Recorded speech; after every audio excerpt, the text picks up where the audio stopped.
Hi all, welcome back to my channel. എന്തൊക്കെയുണ്ട് വിശേഷങ്ങൾ?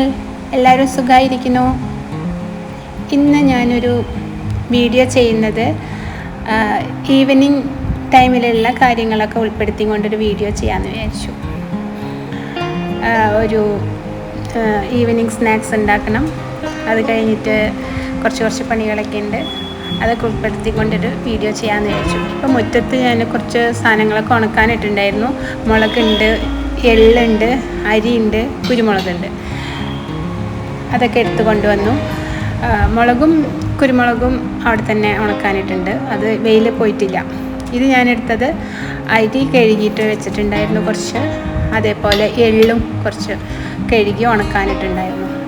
അത് രണ്ടും എടുത്തു കൊണ്ടുവന്നതാണ്. ഇന്ന് ഇത് വെച്ചിട്ട് ചെറിയൊരു പലഹാരം ഉണ്ടാക്കാം. ഏറ്റവും ഈസി ആയിട്ടുള്ളതാണ്.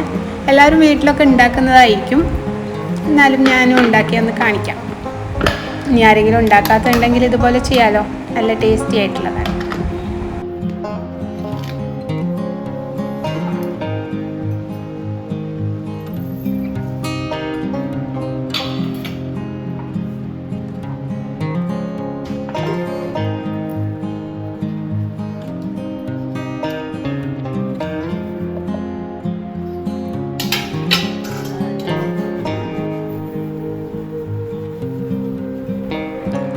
അരി ഒരു 3/4 കപ്പ് എടുത്തിട്ടുണ്ട്. അതേപോലെ എള്ള് ഒരു 1/4 കപ്പും. കറക്റ്റ് അളവൊന്നും അങ്ങനെയൊന്നും നോക്കിയിട്ടില്ല. ഏകദേശം എടുത്താൽ മതി. അത് അങ്ങോട്ടും ഇങ്ങോട്ടും അളവ് കുറയ്ക്കുകയൊക്കെ ചെയ്യാം.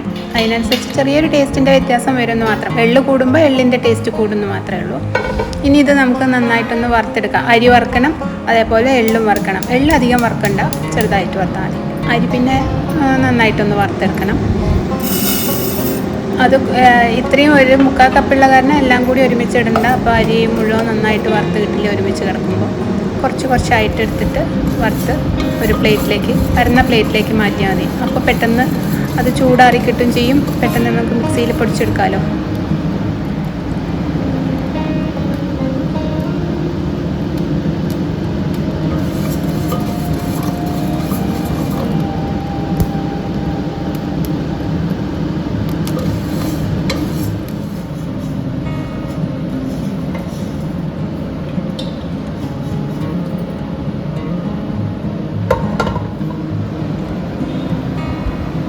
എള്ള് വറുക്കുമ്പോൾ തീ ഒന്ന് സിമ്മിലിടാൻ ശ്രദ്ധിക്കണം കേട്ടോ. അത് പെട്ടെന്ന് കരിഞ്ഞു പോകും. അപ്പോൾ പെട്ടെന്ന് വറുത്തെടുത്താൽ മതി. അത് അധികം നേരം വേണ്ട. അരിയുടെ അത്ര നേരമൊന്നും വറുക്കൊന്നും വേണ്ട. ചെറുതായിട്ടൊന്ന് വറുത്തെടുത്താൽ മതി.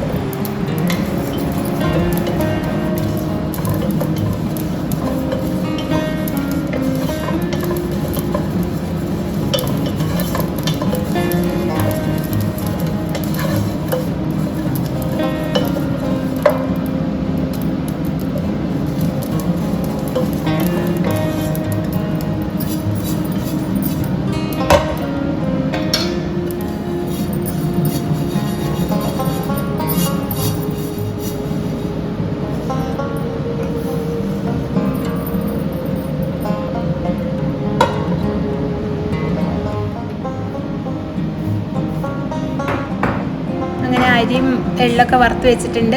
അതൊന്ന് ചൂടാറിയതിന് ശേഷം മാത്രം മിക്സിയിലിട്ടാൽ മതി. ചൂടോടുക്കാൻ ഒരിക്കലും മിക്സിയിലിടരുത് കേട്ടോ. എന്നിട്ട് നന്നായിട്ട് ഇത് രണ്ടും പൊടിച്ചെടുക്കണം.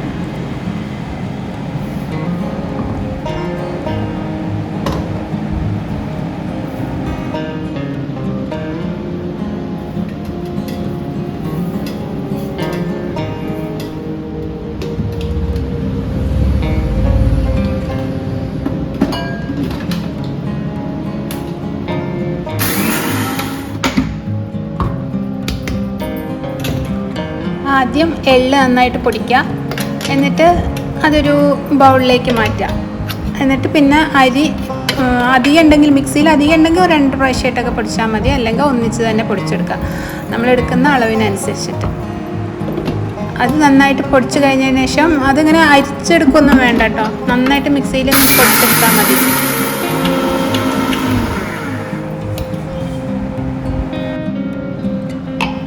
ഈ അരി വറുത്ത് പൊടിച്ചതിലേക്ക് നമ്മൾ നേരത്തെ ആദ്യം എള്ള് വറുത്ത് പൊടിച്ചതില്ലേ, ഒരു ബൗളിലാക്കിയില്ലേ, അത് അതിലേക്ക് ഇട്ട് കൊടുക്കണം ഫുള്ള്. അതേപോലെ ശർക്കര നമുക്ക് ആവശ്യത്തിനുള്ള മധുരം, കുറച്ച് മധുരം അധികം നിന്നുകൊണ്ട് കുഴപ്പമൊന്നുമില്ല. പിറ്റേന്നത്തേക്ക് എടുത്ത് വെക്കാനൊക്കെയാണ് എടുക്കണമെങ്കിൽ, ഒരു ദിവസം കഴിഞ്ഞിട്ട് അത് യൂസ് ചെയ്യണമെങ്കിൽ മധുരം പാകമായിട്ട് വരും. അതങ്ങനെ ഒന്ന് മുന്നിട്ട് നിന്നാലും കുഴപ്പമില്ല, പിറ്റേന്നൊക്കെ അത് പാകമായിട്ടാണ് നമുക്ക് തോന്നാം. അപ്പോൾ ശർക്കരയൊക്കെ ആവശ്യത്തിന് ചേർത്തുകൊണ്ടു. അതേപോലെ തേങ്ങ കുറച്ച് ടേസ്റ്റ് ഉണ്ടാവണമെങ്കിൽ കുറച്ചധികം തേങ്ങ ചേർക്കണം കേട്ടോ. എന്നിട്ട് എല്ലാം കൂടിയിട്ട് നന്നായിട്ട് മിക്സിയിലൊന്ന് അടിക്കുക. അപ്പോൾ അത് പൊടിഞ്ഞ പോലെ എല്ലാം ഉണ്ടായിരിക്കുക, ഈ കുഴഞ്ഞ ഒരു ടൈപ്പിലായിരിക്കും കിട്ടുന്നത്. അതായത് ശർക്കരയും തേങ്ങയൊക്കെ അതിൽ ചേർക്കുമ്പോൾ, കുറച്ചധികം ചേർക്കുമ്പോൾ അതൊരു പൊടിയായിട്ടല്ല നമുക്ക് കിട്ടുക, കുറച്ചൊരു കുഴഞ്ഞൊരു ടൈപ്പിലുള്ളതാണ് കിട്ടുക. അപ്പോൾ എന്നിട്ട് അതിന് ഉരുട്ടാനൊരു പാകം കിട്ടും. നമുക്കത് പിടിക്കുമ്പോൾ നമ്മൾ പൊടിയായിട്ടുള്ളതാണെങ്കിൽ ഒരു ഉരുളയാക്കാൻ പറ്റില്ലല്ലോ. എന്നിട്ട് അതിനെ നല്ല ചെറിയ ഉരുളയാക്കി എടുക്കുക ചെയ്യാം.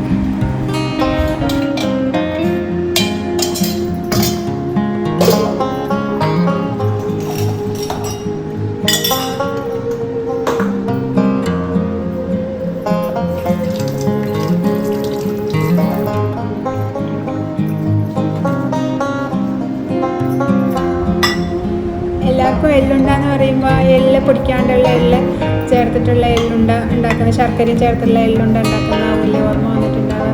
ഇതും നല്ല ടേസ്റ്റാണ്. ഇങ്ങനെ ഒന്ന് ഉണ്ടാക്കി നോക്കും. എള്ള് കൂടുതൽ ചേർത്തിട്ടുണ്ടെങ്കിൽ എള്ളിൻ്റെ ടേസ്റ്റ് കൂടുതലായിട്ട് അറിയുമെന്ന് മാത്രം. അത് നമ്മളുടെ ഇഷ്ടത്തിനനുസരിച്ച് ചേർക്കാം കേട്ടോ. പിന്നെ തേങ്ങ കുറച്ച് അധികം ചേർക്കണം ടേസ്റ്റിന്, അത് നല്ലതാണ്. മധുരമാണെങ്കിലും കുറച്ചധികം നിന്നുകൊണ്ട് കുഴപ്പമില്ല. എടുത്തു വെക്കാനൊക്കെ ഉള്ളതാണെങ്കിൽ കുറച്ചധികം മധുരം കൂടി നിൽക്കുന്നതാണ് നല്ലത്. ആ പിറ്റേന്നൊക്കെ അത് പാകാവും. എല്ലാവരും ഒന്ന് ഉണ്ടാക്കി വെക്കൊണ്ട് ഈസി ആയിട്ട് ഉണ്ടാക്കുകയും ചെയ്യാം. അപ്പോൾ ഇതൊക്കെ എള്ളുണ്ടൊക്കെ റെഡി ആയിട്ടുണ്ട്. നമുക്കിതൊരു ഭാഗത്ത് വെക്കാം. ചായക്ക് കഴിക്കാമല്ലോ. അതവിടെ ഇരിക്കട്ടെ. ചായ ഉണ്ടാക്കാറായിട്ടില്ല, അതിൻ്റെ മുന്നേ കുറച്ചുകൂടി പണി തീർക്കാനുണ്ട്. അരി അരയ്ക്കാനൊക്കെ ഉണ്ട്. നാളേക്ക് ഇഡ്ഡലിക്ക് മാവിനുള്ള ദോശയും ഇഡ്ഡലിയൊക്കെ ഉണ്ടാക്കണ്ടേ, അതിനുള്ള അരി അരയ്ക്കാനുണ്ട്. ഞാനിന്ന് ഇഡ്ഡലിക്കാണ് അരി ഇട്ടിരിക്കുന്നത്, അരി ഉള്ളു.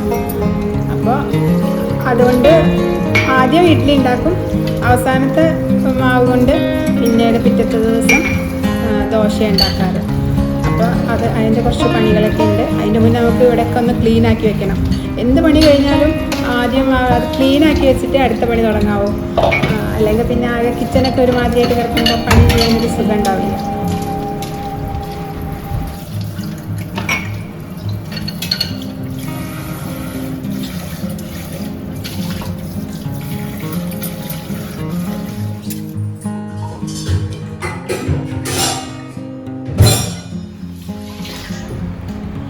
എൻ്റെ ചില ഫ്രണ്ട്സ് ആദ്യമൊക്കെ പറയായിരുന്നു, ഇഡ്ഡലി മാവും ദോശമാവൊക്കെ പുറത്തുനിന്ന് വാങ്ങിക്കുക ചെയ്യുക, അതുണ്ടാക്കുമ്പോൾ ശരിയാവണില്ല എന്നൊക്കെ പറയും. അപ്പോൾ പറയും, ഞാൻ എന്തിനാ അത് വാങ്ങിക്കുന്നത്, നമുക്ക് സ്വന്തമായിട്ട് ഉണ്ടാക്കാമല്ലോ, ഈസിയാണല്ലോ, അതൊരു ദിവസം കുറച്ച് നേരത്തെ ഒരു പണിയല്ലേ ഉള്ളൂ, ആ മിക്സിയിലൊന്ന് അരച്ചെടുക്കുന്ന പണിയല്ലേ ഉള്ളൂ, നന്നാവും എന്നൊക്കെ പറഞ്ഞു കൊടുക്കും. എന്നിട്ട് അതിൻ്റെ പ്രൊപ്പോർഷനൊക്കെ ഞാൻ പറഞ്ഞു കൊടുത്തിട്ടുണ്ടായിരുന്നു. പിന്നെ അവരും പറയും കേട്ടോ, ഇപ്പം നീ പറഞ്ഞ പോലെ ഉണ്ടാക്കാൻ തുടങ്ങി, ഇപ്പം ഞങ്ങൾ ഇഡ്ഡലി മാവും ദോശമാവും ഒന്നും പുറത്തുനിന്ന് വാങ്ങിക്കുന്നില്ല എന്നൊക്കെ പറയും.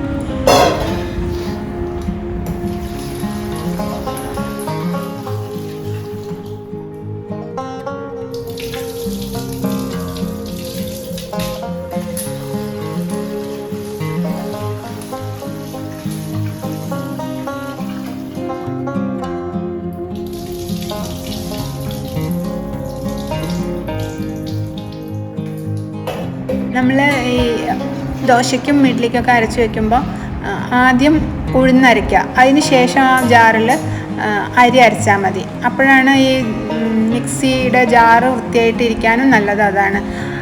നമ്മൾ ഉഴുന്നിൻ്റെ കൂടെ ചിലപ്പോൾ ഉലുവ ഇടും. ദോശയ്ക്കൊക്കെ ആണെങ്കിൽ ഉലുവയും ചേർത്തിട്ട് അരയ്ക്കുമ്പോൾ ഈ മിക്സിയുടെ ജാറിലൊക്കെ ഇങ്ങനെ പറ്റി പിടിച്ചിരിക്കും, കഴുകിയെടുക്കാനൊക്കെ കുറച്ചൊരു ബുദ്ധിമുട്ടാണ്. അപ്പോൾ അതിൽ ആദ്യം ഉലുവയിട്ടുള്ള അത് അരച്ചിങ്ങ് വാങ്ങിയിട്ട് അതിൽ അരി അരച്ചിട്ട് നമ്മൾ വാങ്ങി വെച്ചിട്ടുണ്ടെങ്കിൽ പിന്നെ ഇത് മിക്സിയുടെ ജാറ് ക്ലീൻ ആക്കാനും എളുപ്പമാണ്. ഞാനിപ്പോൾ ഇതിൽ ഉലുവ ഇട്ടിട്ടില്ല, ഞാൻ നാളെ ഇഡ്ഡലി ഉണ്ടാക്കാനാണ് വിചാരിക്കുന്നത്. അപ്പം ഞാനങ്ങനെ ഉലുവ ഇട്ടിട്ടില്ല. പിന്നെ ഞാനിതിൽ കൂടെ കുറച്ച് ചോറും ചേർക്കുന്നുണ്ട്. ഞാൻ സാധാരണ ചേർക്കുന്ന ഒരു പ്രൊപ്പോർഷൻ എന്ന് പറയുന്നത് 1 ഗ്ലാസ് ഉഴുന്നിന് 4 ഗ്ലാസ് അരി. പിന്നെ ദോശയ്ക്കാണെങ്കിൽ അതിന് കൂടെ കുറച്ച് ഉലുവ, ഒരു 1.5 ടീസ്പൂണോളം ഉലുവയും ചേർക്കും ഉഴുന്നിൻ്റെ കൂടെ. പിന്നെ ഒരു അരക്കപ്പ് അല്ലെങ്കിൽ 3/4 കപ്പോളം ചോറ് അതിൽ കൂടെ അരച്ച് ചേർക്കും. ഈ അരി അരയ്ക്കുന്നതിൻ്റെ കൂടെ തന്നെ കുറച്ച് ചോറ് ഇട്ടിട്ട് അരച്ച് ചേർക്കും. അത് അങ്ങനെ അരച്ചിട്ട് പിന്നെ കുറച്ച് ഉപ്പ് ഇട്ടിട്ട് ഇളക്കി വെക്കുക ചെയ്യുക. അപ്പം പിറ്റേന്നേക്ക് നന്നായിട്ട് പൊങ്ങി വരും ചെയ്യും. നല്ല വെളുത്ത സ്പോഞ്ച്, നല്ല പഞ്ഞി പോലത്തെ ഇഡ്ഡലി എന്ന് പറയില്ലേ, അതുപോലെ ഉണ്ടാക്കും. ഇഡ്ഡലി അരിയാണ് ഞാൻ ഇഡ്ഡലിയാണ് ഉണ്ടാക്കുന്നതെങ്കിൽ ഇഡ്ഡലി അരിയാണ് യൂസ് ചെയ്യാറ് കേട്ടോ. അപ്പോൾ അതിനൊരു വെളുപ്പ് കൂടുതലായിരിക്കും. നല്ല വെള്ള കളറ് ഇഡ്ഡലിയാണ് ഉണ്ടാവുക.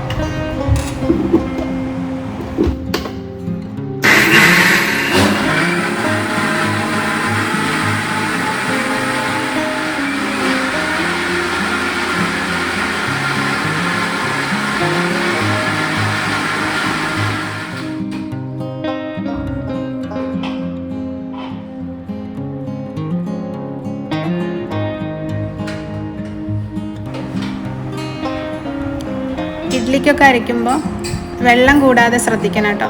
ദോശയ്ക്കാണെങ്കിൽ പിന്നെ കുഴപ്പമില്ല, ദോശയ്ക്ക് ഇത്തിരി വെള്ളം കൂടിയാലും കുഴപ്പമൊന്നുമില്ല.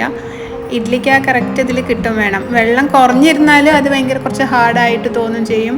എന്നാൽ ഒരുപാട് വെള്ളം കുറച്ച് കൂടിപ്പോയിട്ടുണ്ടെങ്കിൽ ഇഡ്ഡലി ശരിയാവില്ല. ദോശയ്ക്കാണെങ്കിൽ പ്രശ്നമൊന്നുമില്ല, ദോശയ്ക്ക് ഇത്തിരി വെള്ളം കൂടിയാലും കുഴപ്പമൊന്നുമില്ല, അത് ദോശ ആ ഷേപ്പിൽ തന്നെ കിട്ടിക്കോളും. ഇഡ്ഡലിക്ക് ആ കറക്റ്റ് ആ കൺസിസ്റ്റൻസി ശരിയാവണം. തീരെ വെള്ളം കുറഞ്ഞിട്ടുണ്ടെങ്കിൽ ഹാർഡായിട്ട് തോന്നും, വെള്ളം കൂടിയിട്ടുണ്ടെങ്കിൽ ഇഡ്ഡലി ശരിയാവില്ല, അത് ഉണ്ടാക്കുമ്പോൾ അതങ്ങനെ പൊങ്ങി വരുമൊന്നുമില്ല. അപ്പോൾ കറക്റ്റ് ഇതിൽ കിട്ടാൻ വേണ്ടിയിട്ട്. പിന്നെ ലാസ്റ്റ് നമ്മൾ അരച്ച് തീർന്നിട്ടുണ്ടെങ്കിൽ ആ മാവ് ഇങ്ങനെ അടിയിൽ നിൽക്കുമല്ലോ, പറ്റി പിടിച്ച് നിൽക്കുമല്ലോ. അപ്പോൾ അതിൽ കുറച്ച് വെള്ളം ഒഴിച്ചിട്ട് ഒന്നങ്ങ് അടിച്ചെടുത്താൽ മതി. കുറച്ച് വെള്ളം ഒഴിച്ചാൽ മതി, ഒരുപാടല്ല. എന്നിട്ട് ഇതിൽ ഒഴിച്ചാൽ മതി. അപ്പോൾ കറക്റ്റ് വെള്ളം കൂടൊന്നുമില്ല. നമ്മൾ വെള്ളം കുറച്ചിട്ടല്ലേ ആദ്യം തന്നെ ഉണ്ടാക്കുന്നത്, മാവ് അരയ്ക്കുന്നത്.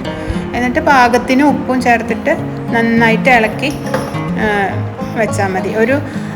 ഞാനൊരു ഈവനിങ് ടൈമിൽ ഒരു 4 മണി 5 മണി ആകുമ്പോഴേക്കും എൻ്റെ ഇങ്ങനത്തെ പണികളൊക്കെ തീർക്കും. എന്നാലേ പിറ്റേന്നത്തേക്ക് അത് പാകത്തിന് പുളിച്ച് വരുള്ളൂ, പുളിച്ച് പൊങ്ങുള്ളൂ ഈ മാവൊക്കെ. കുറേ വൈകിട്ടൊക്കെ ആണെങ്കിൽ മാവ് പുളിച്ച് പൊങ്ങാനൊക്കെ കുറച്ച് പ്രയാസമാണ്. ഇഡ്ഡലിയും ദോശയൊക്കെ ഉണ്ടാക്കുമ്പോൾ കുറച്ച് മാവിന് കുറച്ച് പുളിച്ച് പൊങ്ങണം. ഇനി അത് ഇഷ്ടമില്ലാത്തവർ കുറച്ച് വൈകിട്ട് മതി. എനിക്കാണെങ്കിൽ കുറച്ച് മാവ് കുറച്ച് പുളിച്ച് പൊങ്ങണം.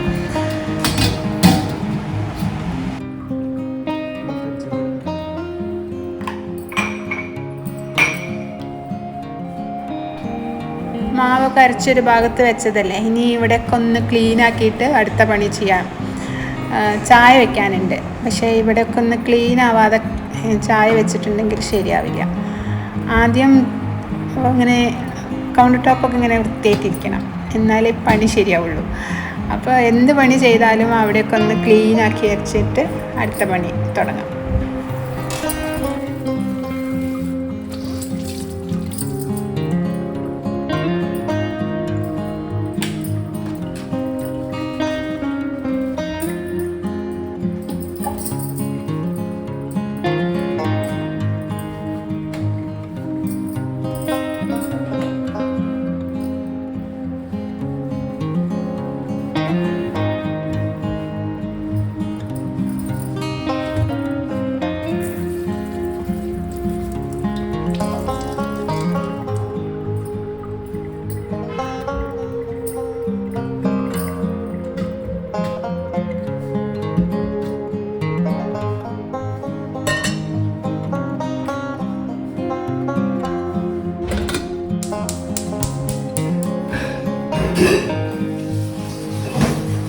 ചായക്കുള്ള വെള്ളം അടുപ്പത്ത് വെച്ചു.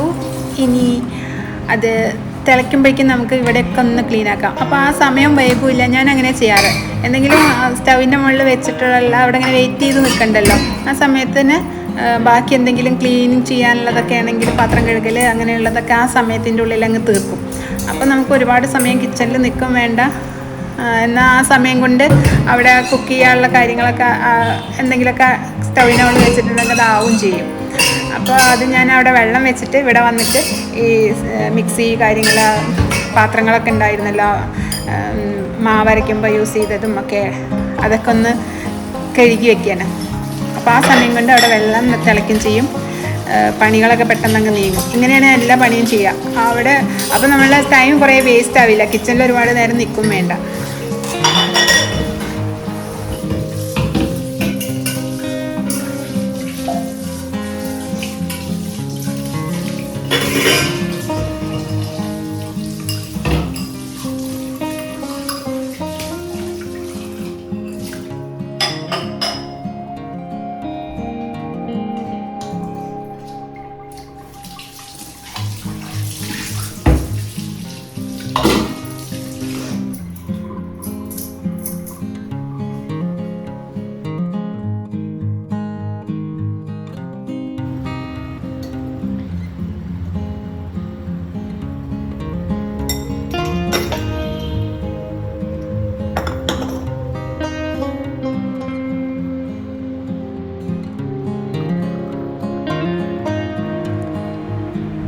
സൂര്യനും എനിക്കുള്ള ചായയൊക്കെ റെഡി ആയിട്ടുണ്ട്. ഇനി ഞങ്ങൾ രണ്ടാളും കൂടിയിട്ട് ചായ കുടിക്കട്ടെ. നേരത്തെ ഉണ്ടാക്കി വെച്ച എള്ളുണ്ടല്ലേ, അതും ചായയും കൂടിയിട്ടൊന്ന് കഴിക്കട്ടെ. എങ്ങനെയുണ്ടെന്ന് അവനോട് ചോദിച്ചു നോക്കാം, അവന് ഇഷ്ടമായോ എന്തോ.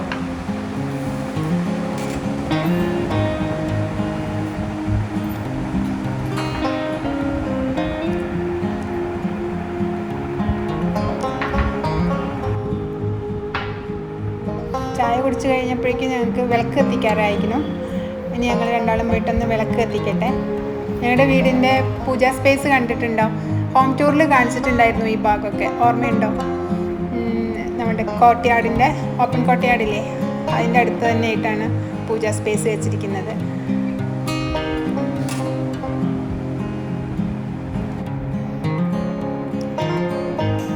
സൂര്യനാണ് കേട്ടോ വീട്ടിൽ വിളക്ക് കത്തിക്കാറ്.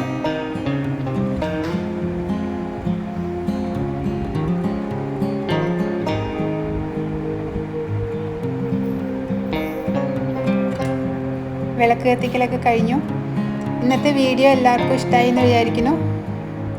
ഇഷ്ടമായിട്ടുണ്ടെങ്കിൽ ലൈക്ക് ചെയ്യാൻ മറക്കരുത്, കമൻറ്റ് ചെയ്യണം. ആരെങ്കിലും സബ്സ്ക്രൈബ് ചെയ്യാൻ വിട്ടുപോയിട്ടുണ്ടെങ്കിൽ സബ്സ്ക്രൈബ് ചെയ്യണം കേട്ടോ. ഇനി അടുത്ത വീഡിയോ ആയിട്ട് ഞാൻ പെട്ടെന്ന് വരാം. Thanks for watching. ബൈ.